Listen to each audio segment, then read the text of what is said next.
apprendre l'espagnol avant de partir s'installer en Espagne ou attendre d'y être pour commencer à apprendre la langue? C'est une question que peuvent se poser pas mal de personnes qui ont l'intention de partir vivre en Espagne et je vais vous donner quelques pistes de réflexion, quelques avantages et quelques inconvénients dans cette vidéo. Hola, ¿qué tal? Je m'appelle Florence, je suis enseignante d'espagnol pour francophones qui vivent en Espagne ou qui ont ce projet. Donc j'ai des apprenants qui vivent encore en France et qui apprennent l'espagnol dans le but de partir en Espagne. Et j'ai aussi des apprenants qui vivent déjà en Espagne et qui apprennent la langue pour pouvoir la parler au quotidien, pour pouvoir s'intégrer, pour comprendre ce qui se passe autour d'eux et parce qu'ils n'ont pas envie d'être des touristes, ils ont envie de vivre leur vie en Espagne comme des locaux. Pour commencer cette vidéo, je vais vous parler des avantages d'attendre de partir en Espagne pour commencer à apprendre l'espagnol. Alors, ça me semble être une bonne idée si vous avez déjà quelques bases en espagnol, si vous en avez déjà fait un peu, que vous pouvez parler plus ou moins, un peu baragouiner, que vous comprenez un petit peu ce qui se passe. Pourquoi pas attendre d'aller en Espagne pour apprendre l'espagnol?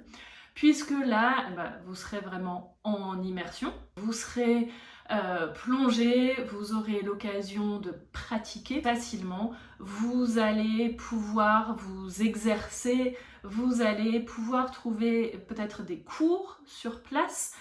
Il y a des villes, des grandes villes qui mettent en place des cours gratuits ou pas très chers pour les étrangers pour apprendre l'espagnol. Donc vous allez pouvoir peut-être rencontrer sur place d'autres étrangers qui sont dans le même cas que vous ou pouvoir rencontrer des Espagnols et vous améliorer dans la langue avec eux. Donc vous allez vraiment être dans un bain d'espagnol et ça va vous faire progresser si vous avez la motivation, si vous avez envie, si ça vous fait pas peur d'apprendre la langue sur le tas. Je pense qu'il faut avoir un type de personnalité qui est bien adapté à cette approche, c'est-à-dire voilà, se dire ok, je m'en fais pas, j'y vais, même si je comprends pas tout, c'est pas grave, j'arriverai à me débrouiller, je vais apprendre sur place, sur le tas, être un peu peut-être autodidacte, ne pas avoir peur d'aller vers les gens et de pratiquer, de parler, même si c'est pas parfait, pas avoir peur de se remettre en question et de se dire ok, je sais qu'il faut que j'apprenne, je sais que je fais des fautes, mais c'est pas grave, j'y vais, je me lance. Les inconvénients d'apprendre l'espagnol une fois qu'on est en Espagne, alors déjà pour moi le gros inconvénient c'est si vous parlez pas du tout espagnol. Là ça va être vraiment très compliqué si vous n'apprenez pas du tout l'espagnol avant de partir vous installer, que vous parlez vraiment aucun mot, enfin ou deux trois phrases, ou que genre vous en avez fait un peu sur Duolingo. Là je pense que ça va être un très gros inconvénient et ça va être compliqué parce que au début quand on arrive dans un pays, c'est là qu'il faut faire toutes les démarches administratives reloues. Et je sais de quoi je parle parce que je suis partie vivre en Espagne. Et il faut faire le NIE, et il faut s'ouvrir un compte en banque, et il faut trouver un logement, et si vous avez des enfants, les inscrire à l'école, le padrone. Si vous savez pas du tout de quoi je suis en train de vous parler, juste en dessous de la vidéo, je vous laisse mon guide pour vous intégrer en Espagne en 4 étapes et vivre comme un local ou une locale. Vous avez toutes ces démarches qui sont expliquées dans ce guide qui est gratuit, donc le lien est juste en dessous.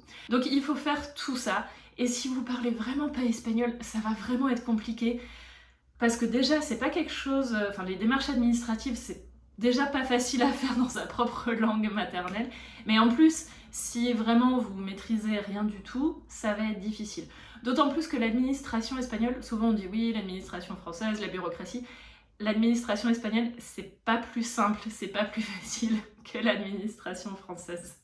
Donc je vous cache pas que ça va être difficile. L'inconvénient pour moi aussi, c'est que je vois souvent des gens qui partent s'installer en Espagne sans parler espagnol ou en ayant vraiment un niveau très basique, qui se disent je vais l'apprendre une fois que je serai sur place, je vais l'apprendre une fois que je serai là-bas. Et puis en fait, La vie quotidienne prend le dessus. Ce sont des gens, peut-être vous êtes dans ce cas, qui travaillent soit en anglais dans un environnement international, soit qui travaillent avec des clients français, qui vivent avec leur famille française, leurs conjoints, leurs conjointes, leurs enfants, et qui n'ont pas forcément besoin de l'espagnol au quotidien, dans leur vie professionnelle, dans leur vie familiale.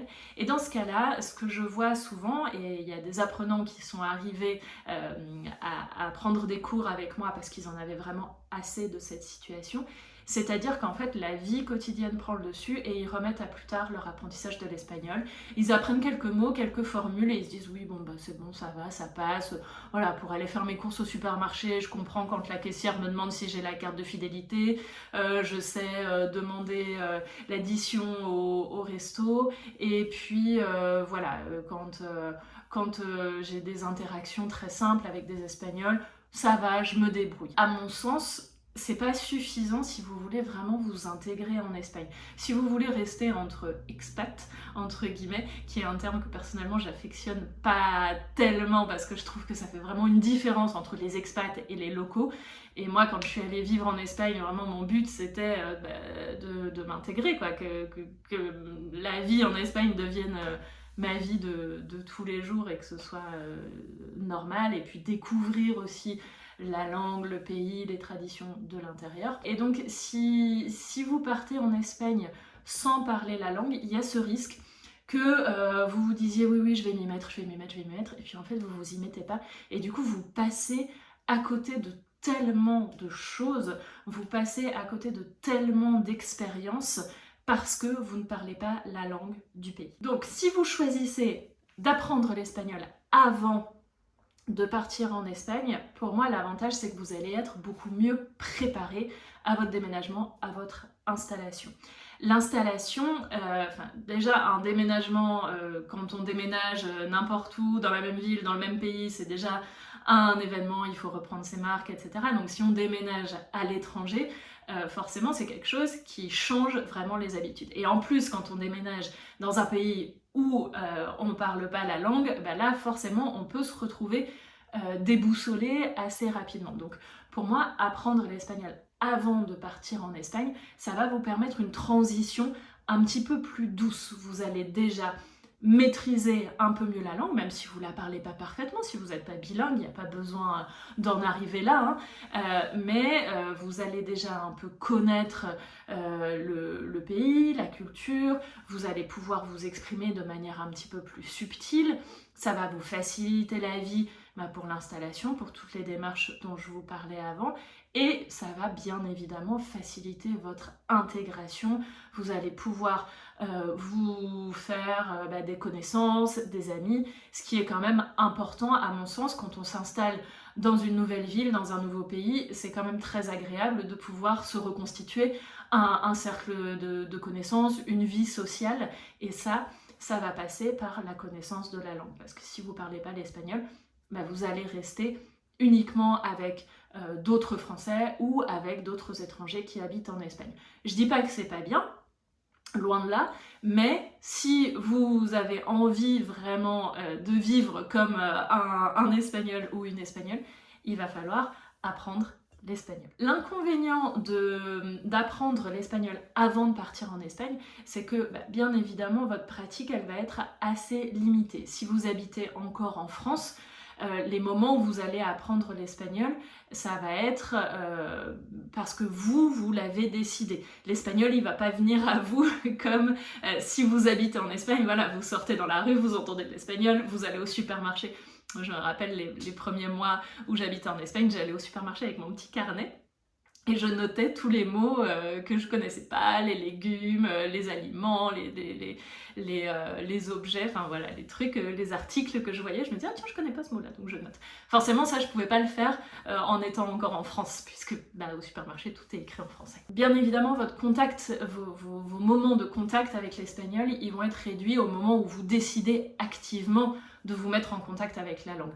Donc ça peut être les moments où vous écoutez de l'espagnol, où vous regardez mes vidéos en espagnol, où vous lisez en espagnol, vos moments de cours d'espagnol.